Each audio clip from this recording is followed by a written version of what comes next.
Good morning and welcome to PWR Today, Friday morning. It's May 22nd, 2020, along with the man they call Matthew Thomas. Matthew, welcome back. Good morning to you. Happy Friday morning to you, Meathead. Hey, the best part of waking up is putting a little Meathead in your cup. You know what I'm saying there, pal? Well, and also, too, it is Friday. Got to get down on Friday. Yeah. Okay, so that's about as high as we're going to get here, because what we're going to talk about today is we're gonna break down, and I know everybody else has done it. So if you're a listener of our podcast, you probably listen to others as well. We have watched the Darkside of the Ring, and it is the season finale, the Owen Hart. Depending on your age, how old you are, this is an event that happened 21 years ago, I believe it was, right? 21? Yeah, just about 21. And it's ironic that the main event or the season finale is happening almost exactly 21 years ago. I've got a little bit of length in my tooth there. I'm kind of long in the tooth. Matthew, you're a little bit older.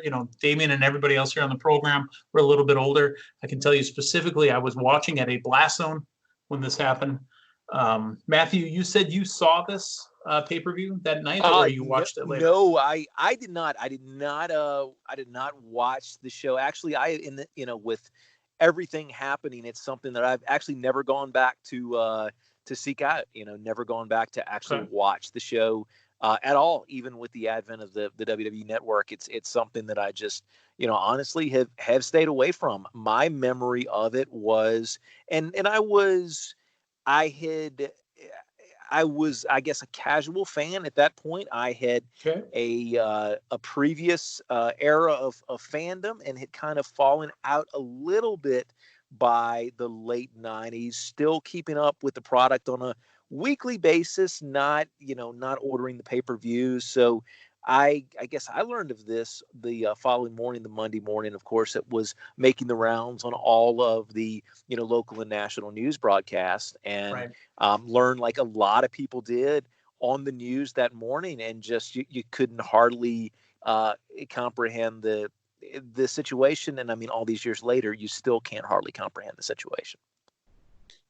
So this documentary, the Dark Side of the Ring, the Owen Hart story, it comes from an angle that we've never really gotten before. This is really from the angle of Martha, Owen's wife, his son, Oj, and his daughter, Althea, right? Am I saying it right, Althea?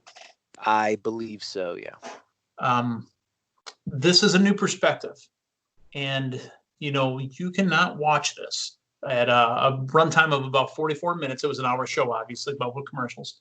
At a runtime of about 44 minutes, you cannot tell me that you are not just listening to Martha going, this company took away my family. And what a strong woman to be able to get in there and say, you know what, I could take two paths today. I could let it destroy my entire family, or I can try to rebuild right here, right now, because I've got two kids that are going to look at me and I'm the only one left for them.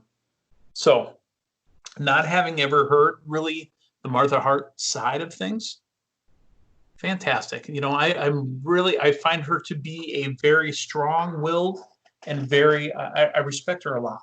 I'll be completely honest. Yes, she had lost her husband to a business that, when she met Owen, she had said she started dating him when she was about 15 or so. She knew that his entire family was a wrestling family. So she knew what the family was getting into. But it was, just everything she's had to work uphill against. I'm really proud of the way they did this particular documentary and the way that they've gone on since this has happened as well. Matthew, your thoughts? No, absolutely. And then that is the, once again, the advantage of having a company that's not the WWE do such a well put together, well produced long form series like this. You are able to get these types of interviews. This would never have happened on anything WWE produced. As she said, they want nothing to do with the company. That's why they don't want to have anything to do with the Hall of Fame induction, is they do not want the WWE profiting in any way, shape, or form off the name Owen Hart. So this would never have happened unless you had something like the form of Dark Side of the Ring, producing this. And, just it's so great that we're actually able to get this side of the story and have somebody else out there, putting together these high quality documentaries so you get, these other sides that you would not get otherwise. But no, the whole family came across, yeah, wonderful.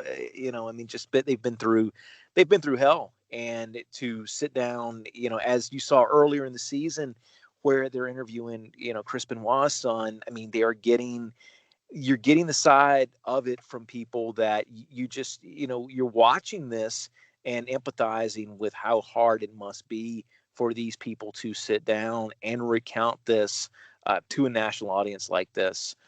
So yeah, they came across great, and you just really got a feel for them for the whole process. I mean, it must have been a very, very tough thing to get through. Absolutely. And, even more so, I'm glad to hear because, again, for those that don't know, I mean, Pro Wrestling Report, I've been around, 21 some years. I lose track, but Chris Jericho has always been my number one. And to have Jericho, who was the narrator, if you guys didn't notice, obviously, Jericho looked up to Owen. Jericho wanted to be Owen. I love the little picture that he showed of him and Owen as tag team champions. Owen, as much as Bret Hart wanted to be, I guess, even before this had happened, Owen ended up being that Canadian hero because everybody loved Owen. I mean, they stood to the side of the road, during the procession, and they showed him worlds of respect. Now, granted, Bret Hart may have reconciled a bit with Vince, but still, I think that the way Martha and Oj and Althea have handled themselves has been fantastic. And throughout this documentary, several things that I had never thought of. For years, the argument has been the WWE's decision to go on with the show, Yes. And it's always come from an ethical standpoint. The comment was made in the show, and I can't remember if it was Martha or who brought it up, but they made the argument that the show should have been stopped right then and there because it was, in fact, an active crime scene. Martha said that. And to me, that made so much sense, and it was a perspective that I'd never thought of. But it clicked when that was mentioned in the show. So they give a little bit more credence to how long the gap was between the event happening, the backstage promo with Jeff Jarrett and Deborah that was happening, watching Jared King Lawler come back to commentary, and having to because Jim Ross said it. Nobody's told me what's going on. Kevin Dunn says, Owen has passed. You're on a 10, 9, 8. How do you do that to somebody? Wow. Well, and I mean, it came across very evident in JR's contribution to the show of how traumatizing of an event it was for him. And he even went on record and said it might have been worst thing that happened to him in his life. Yeah, the worst moment in his life. And that's with, that's a current interview with everything that happened with his wife and that's in his life. Yeah. In his life. Yeah. And that's a huge statement coming from him. I mean, because if you think about the time that this is going on, 99, Jared already suffered issues with his Bell's palsy. Yeah. I mean, you could see it in the commentary that, JR had already gone through what he had gone through. And absolutely, this is traumatizing because, I mean, if King nudges you, you look up and you see somebody falling from the sky. Oh, man, how do you deal with that the rest of your life? So while we take this time and we talk about a business and a show and a product that we love. I mean, we love watching wrestling. We love talking about wrestling. This is one of those type deals that, you're not really proud of. No. It puts the WWF/E in a pretty dark spot. And to be honest, they acted like a corporation would act. Tried to deflect, defer, imply, and twist things around to the point where, Martha had said at one point the rest of the Hart family wasn't helping her. Some were working against her. Your thoughts? Yeah, it's a tough situation all the way around. I mean, it was a situation where everybody in the family was affected, and it's just, when you really get into the family dynamics and the rift that seems to exist, largely because of this, it's a terrible situation all the way around. I did want to mention one comment that was made that, I never thought about. They were talking about how at the time they were having trouble with, finding proper creative for Owen. And this was Mhm. 99. And you talk about the crop of talent that was Yes. going to be in the company within the next year. And I mean, it's salt in the wound at that point too, because you're like, wow, that is something that I had never thought about, the potential for all these great matchups had he continued to wrestle. And I mean, I think that's been pretty evident that he was trying to get out, and he viewed it as kind of being at the tail end of his career. So, who knows if he would have hung around, but had he have stayed in the company, the matchup potentials with the Angles, with the Guerreros, with that new influx of talent is Jericho was just on his way in as amazing. well. Jericho Yes, was yes, months away from yes. debuting. This was May 99. Jericho debuted August 99. Wow, wow. So that was, I mean, not just Jericho, not just Angle, not just Guerrero. I know we don't talk about Benoit as often, but because it was in the same season, Yeah. Benoit was on his way. Malenko was on the way. I mean, you've got guys, Kurt Angle, John C. I mean, this is guys, where he was struggling to find something to do. There could have been months and years worth of work to do there that they could have done right there.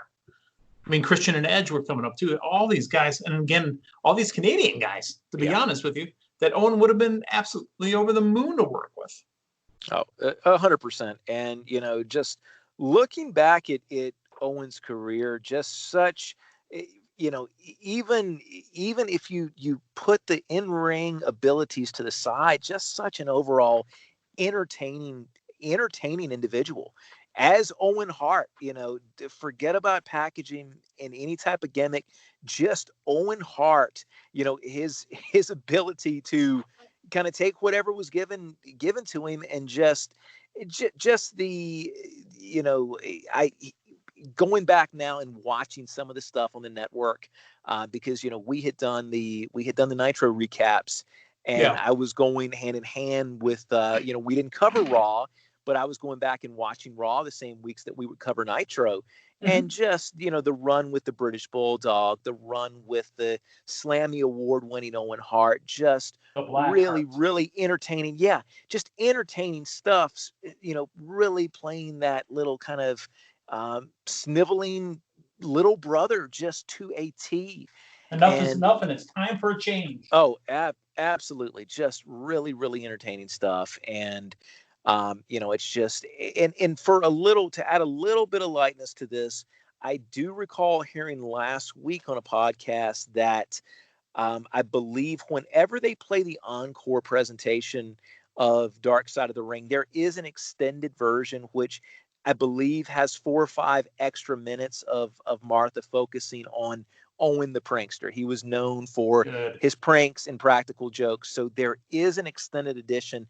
I believe it plays next week sometime. Of course, you'll have to check your local listings to see when it airs for you. But I believe the extended edition is another 4 or 5 minutes of some of Owen's best practical jokes, according to Martha. So that would definitely, even if you watched it, initially, definitely be worth checking out again for that extra footage. So we got to talk to Damian Nelson about this. Somewhere in the PWR archives is a Owen Hart interview. Oh, wow. I don't think Damian remembers this, but this is an interview that happened, I want to say, probably March of 98 that we interviewed Owen. He was at the World of Wheels. It might have been March, might have been August. I don't know. I mean, but before Over the Edge, obviously.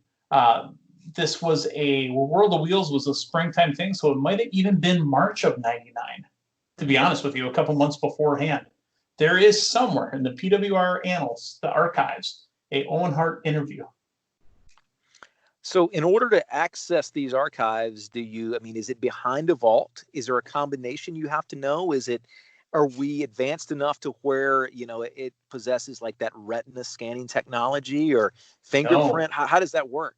I think you need to bring a bag of sand, put it on like a little dummy weight or something, like a bell weight, and then it opens up a vault. Watch out for spikes or something like that. So we'll talk to Damian Nelson about that. Of those, huh? Yeah. The reason I bring up Damian Nelson too, and we're trying to lighten this up a little bit, because it's been a really hard week, obviously, for everything that's been going on. We're just going to tease this, Matthew. We're not going to go into it right now. I want to tease this. I hear tell of a story when Damian came to visit Matthew in Denver that may be NSFW. That might exist, but that also might be in the archive. I'm gonna have to see. I'm gonna have to see if we can dig that out of the archive, or if there are any non-disclosure agreements in correlation with that story. I'm not so sure that I am legally able to share that on the airwaves, Meathead. So here's what we're gonna do. Again, I don't think it's the right day to bring up everything that happened. I just want to tease this. Matthew, you're going to be on next week. I believe it's Wednesday show. Am I correct? Next week, Wednesday. So you'll be the Wednesday, Friday. That's correct.